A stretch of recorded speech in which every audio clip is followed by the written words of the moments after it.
दोस्तों, आपके बिहार दरोगा का एग्ज़ाम 17 को होने वाला है। अब ज़्यादा दिन आपके बचे नहीं हैं। एडमिट कार्ड आपके डाउनलोड हो चुके हैं, सेंटर भी आपको पता चल गया है। तो अब इन दिनों यानी कि अब ट्रैवलिंग का दौर बचा है। यानी कि ट्रैवलिंग इसलिए मैं कह सकता हूं कि हालांकि होम डिस्ट्रिक्ट में ही लगभग लोगों को आपके सेंटर दिए हैं, लेकिन ट्रैवलिंग इस वजह से मैं कह रहा हूँ कि ट्रैवलिंग आपको करना पड़ सकता है, क्योंकि कोई पटना में तैयारी कर रहा है, कोई जॉब रहते साउथ में तैयारी कर रहा है, कोई जॉब रहते वेस्ट में रेलवे में होगा और तैयारी कर रहा होगा। तो इन दिनों यानी कि अब आपके पास आज 15 तारीख हो गए, 16 17 यानी कि बस आज और कल का गैप है। उसके बाद आपके जो है वो अखाड़े खुल जाएंगे और वहाँ पे आपको फाइट करना है। तो 2 दिनों के अंदर क्या आपकी तैयारी होनी चाहिए, कैसे आप अपने आप को कूल रखें, किस तरीके से करें कि आपका मैक्सिमम वहाँ पे आउटपुट निकले, यानी कि जो आपने पढ़ा है वो मैक्सिमम आप दे पाएँ। देखिए, सबसे बड़ी चीज़ है ना कि कंपटीशन में जो शुरुआत में आते हैं कभी पीटी नहीं उनसे निकल पाई है, तो उनके लिए थोड़ा सा ये होता है कि अपने आप को कूल रखने में थोड़ा सा दिक्कत होती है। लेकिन जो बच्चे 2 साल 2.5 साल या 1.5 साल काट लेते हैं कंपटीशन की दुनिया में, उनके लिए चीज़ें आसान हो जाती है, क्योंकि एक्सपीरियंस इतना हो जाता है। क्राउड वो देख लेते हैं कि सेंटर पे जाते हैं तो इतना बड़ा बड़ा क्राउड होता है। उसके बाद भी आपका पीटी में रिजल्ट हो जाता है, मेंस हो जाता है, तो आपको लगता है ये क्राउड कुछ भी नहीं है, ये सिर्फ और सिर्फ डराने की चीज़ है, जैसा कि मेरे साथ हुआ करता था। और अक्सर जितने भी अभ्यर्थी हैं उनके साथ भी ये चीज़ें होती है कि क्राउड देख के अपने आप को इन्फीरियर महसूस करते हैं कि मेरा इसमें होगा, देखते हैं बूढ़े बूढ़े लोग एग्ज़ाम दे रहे हैं तो क्या मेरा हो पाएगा कि नहीं हो पाएगा। तो ये चीज़ें आपके मन से निकल जानी चाहिए। अगर आप मैच्योर, ऑब्वियस है मैच्योर होंगे ही, क्योंकि जो दरोगा की वैकेंसी है वो आपके ग्रेजुएट लेवल की है और इसमें एज भी मतलब कि 18 तो है नहीं कि आपका 18 है तो अभी इमेच्योर्ड है, यानी कि मैच्योर्ड ही हो चुके होंगे।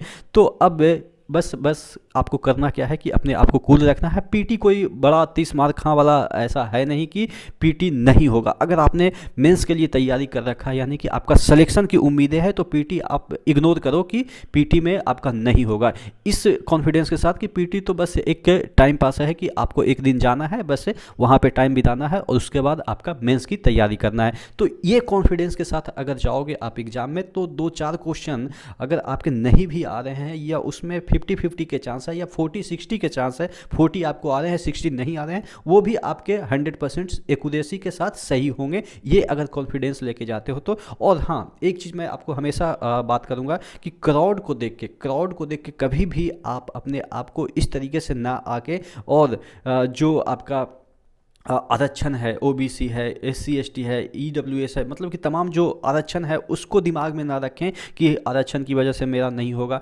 देखिए, जो जिनका होने वाला रहता है ना वो माइन्यूट नंबर से नहीं होता है, जिनका होने अगर नहीं होता है तो जिसकी मैं बात कर रहा हूँ। तो कहने का मतलब ये है कि बुलंद रहिए, नहीं होगा ये सोचिए भी मत। मैं मानता हूँ कि आप अगर जनरल में हैं तो आपके लिए सीटें कम होगी, आप ओबीसी में है तो 500 450 के अराउंड आपकी सीटें होगी। तो इससे क्या होगा कि आप सोचेंगे कि 450 में नहीं होगा, 500 में नहीं होगा। अरे भाई, आपके लिए एक सीट काफ़ी है। यानी कि आप समझ सकते हैं कि 500 सीट तो पूरे बीपीएससी में निकलता है और आपके लिए सिर्फ 500 है। तो कहने का मतलब ये है कि अच्छी खासी वैकेंसी है। आप इसको देखिए, वैकेंसी के मारामारी के दौर में आप ये नहीं एक्सपेक्ट कर सकते हैं कि आप टीचर्स के जैसा 1.5 लाख वैकेंसी आए, 1 लाख प्लस वैकेंसी आए। वो ऑफर है या वो किस्मत है, लेकिन आपको किस्मत के सहारे दरोगा नहीं बनना। दरोगा में मैं मानता हूँ कि बहुत फाइट है। दरोगा का कोई भी जनरली जितना भी कंपटीशन होते हैं, एसएससी की कंपटीटिव एग्जाम की बात कर रहे हैं या आप अभी एसएससी इंटर की हम बात कर लेते, तो ये सब कंपटीटिव एग्जाम है, इसमें भाग्य से नहीं सिलेक्शन होता है और आप भाग्य वाले लोग भी नहीं हैं। आपको किस्मत से एकदम से ऐसा नहीं है कि किस्मत के भरोसे रहना है, आप अपने आप को बुलंद रखिए। देखिए, भाग्य के भरोसे होती है नौकरियां, वो बीपीएससी में होती है, बीपीएससी इन द सेंस कि टीचर्स में होती है, वो भाग्य के भरोसे हो सकती है। लेकिन आपके लिए कभी इस तरह की जो चीज़ें हैं वो आप सोचिए नहीं, ठीक है। तो मतलब अच्छे तरीके से जाइए और क्रैक कीजिए और देखते हैं कि कितना स्कोर बनता है, किस तरीके से पेपर आते हैं। उसके बाद हम डिटेल एनालिसिस आपके 17 को जरूर करेंगे, ठीक है। तो नेक्स्ट वीडियो मिलते हैं और चैनल पर नए हैं तो सब्सक्राइब जरूर करिएगा। नेक्स्ट वीडियो मिलते हैं, तब तक के लिए जय।